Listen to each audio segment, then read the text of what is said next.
Greetings, this is Estere with Starry Blessings Astrology, and it is the end of February 2019.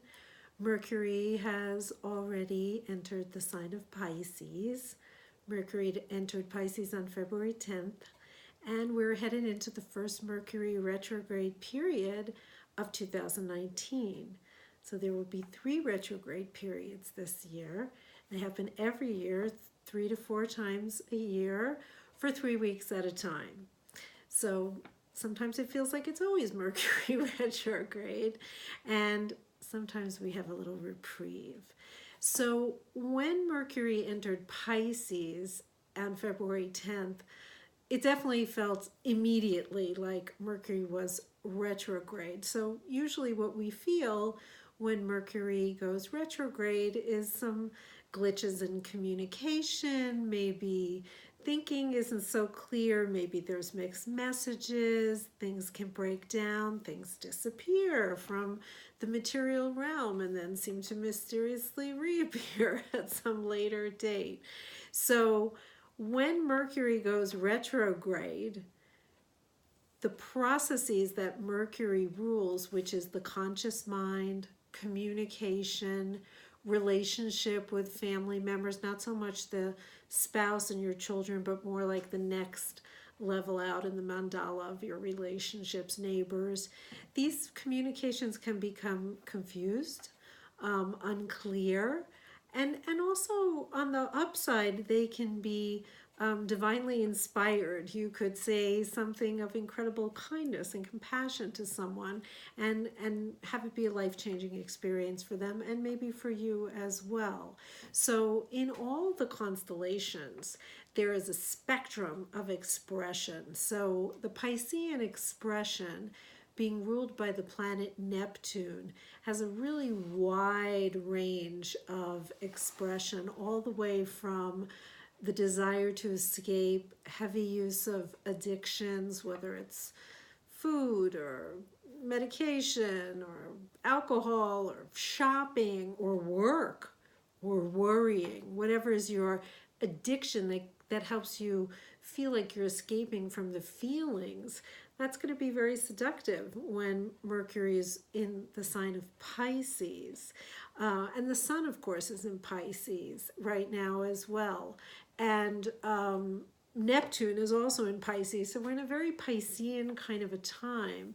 So if you're the type of person where the tendency is to want to escape because you're committed to a life that it doesn't give you enough time to daydream, you might tend towards that expression. You also might tend towards wanting to spend more time in meditation, wanting to be more aware of your dreams and what is being channeled to you, what is being directed, information that's being directed to you from your own higher guidance. That, of course, is the high vibration of Neptune-ruled Pisces. And you might also find that you're feeling called to be more artistic, being attracted to beauty and creating beauty and being around beauty. So obviously to be in nature is the most organic form of beauty, to look for new shoots pushing through. If you're living in the northern climes, you might be seeing some tulips and daffodils and crocuses already pushing their way through the earth.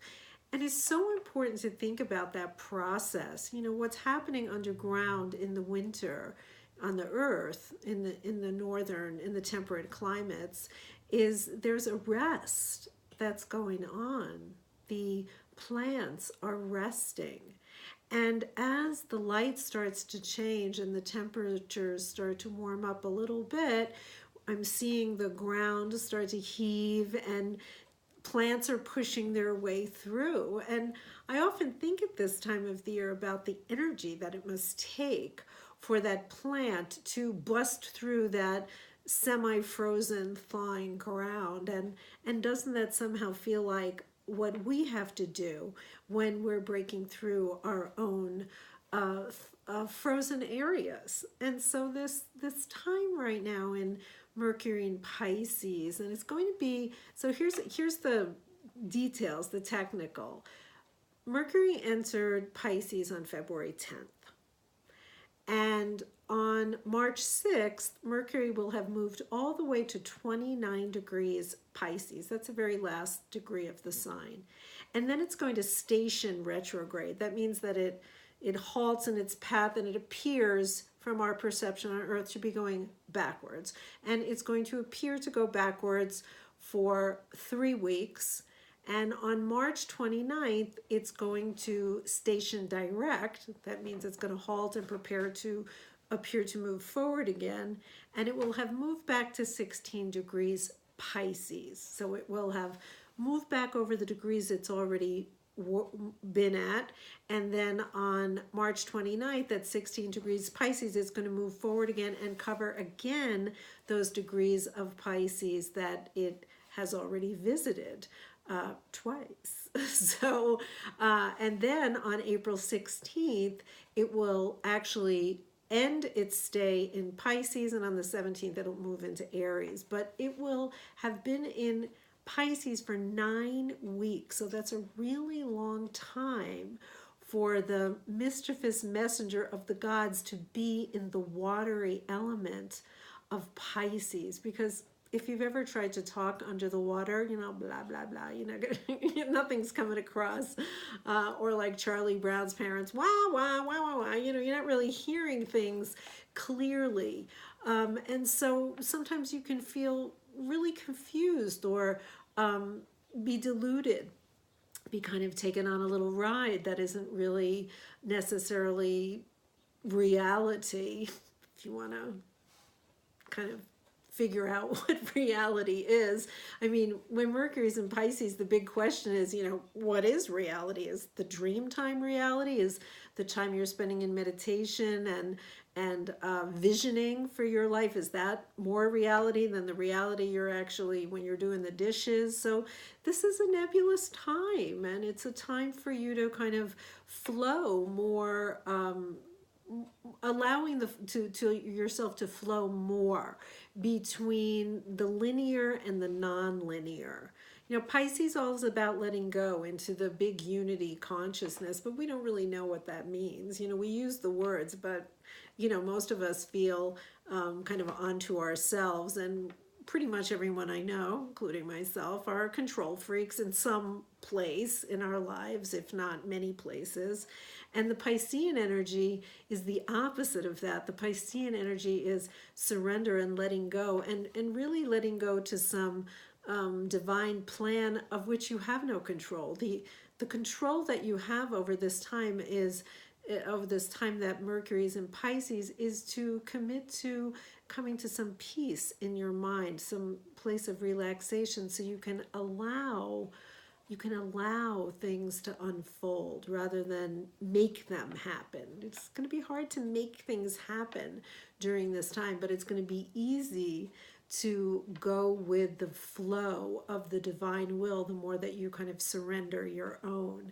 And that's a challenge, I think, for Americans in general, because we're driven, go, go, go, do culture. And so when we're directed to not do and to just give our minds a rest, that can be very challenging. But that is absolutely the opportunity of Mercury moving through the sign of Pisces. And yes, you're going to miss appointments, you're going to have missed messages, you're going to get texts maybe from people you don't even know, and your texts that you send out, they never end up where they're going. I mean, that's the mischief of Mercury, to kind of tell you not to take it all too seriously, and just to kind of lighten up and let things kind of organically manifest in ways that maybe you can't imagine are really the best for you.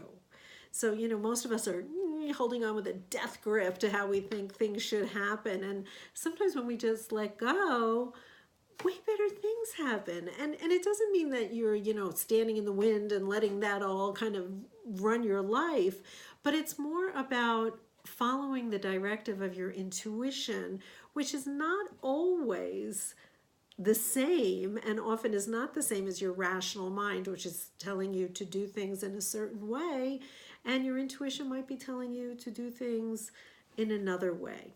And that is, I think, challenging for us as a collective in the culture. And to practice. How do we practice? Well, you meditate. You spend as much time as possible. I mean, I'm up to 30 minutes, but it used to be I could only meditate for 5 minutes, and then my brain would be like, rah, gotta go do stuff. But over the years, I've gotten to 30 minutes, 45 minutes at a time, and that just allows the mind to free itself of all the crap and all the nonsense that it's carrying all the time and processing endlessly, and just to allow for more potential of what could be, allow for the possibility. So I think that's really important at this time. You might be very drawn to watching movies at this time or seeing art, going to the museum. This is good because it challenges your brain to open up to different possibilities, and you want to be open to the possibilities for yourself as opposed to being stuck in the limited thoughts that your conscious mind is used to having. Now, the other thing to think about is, where is Mercury moving through your personal chart? Because you might have a very different experience of this Mercury in Pisces and Mercury retrograde in Pisces than even maybe someone living in the house with you, or your partner, or your people at work, or your kids, because your chart is unique, your journey is unique. So where Pisces falls in your chart, that's going to be the area for you of most surrender, of most letting go, of most development of trust and faith in your path unfolding in just the right way for you. And again, this is challenging for us because we're not a very Piscean culture. Like Bali is a very Piscean culture. Americans, we're a very Martian culture. Do, make it happen, go for it, So to not go for it and just to allow it, that is challenging. And if in your birth chart, if when you were born, there were planets in the sign of Pisces, sun, moon, any of the planets, as these energies wash over those planets, those are energies in your life that you'll be dissolving. You have to let go. I mean, I know for myself, I was born with Mars in Pisces, as everyone born in my year was. And Mars is the action planet, and in Pisces can, easily dissolve and kind of lose itself. Well, there's going to be even more of that, even more letting go, even more surrendering, even more just playing with beautiful things. I love to arrange flowers. That gives me a lot of pleasure and helps me to relax and get out of the busyness of the mind. Creative writing, any kind of art, pottery, painting, watercolor, redoing your hair, if that's a creative outlet for you, cooking, things that bring beauty and pleasure to your life and help you to slow down. That's the important thing with Mercury retrograde, is to slow down. And that's the purpose, of course, of following the rhythms of the planets. And as I work with my coaching clients, when I know we're approaching a Mercury retrograde period, well, this is a better time then to revisit and plan and look over things and rethink things rather than take action. And so there are times to take action, and there's times to reflect. There's time to envision the dream, and there's time to take action on creating the dream. And being in the flow of the astrological influences, it's like being in the flow with the weather, and this is kind of an internal weather that you get to tap into. And then it's kind of easier for you. I mean, if it's going to rain later in the day and you bring an umbrella, well, you might not get as wet as if you didn't bring an umbrella. So it's not like you're predicting your future, but you can somehow manage these circumstances if you have a little bit more information about what's affecting you. And that's the beauty of knowing your chart.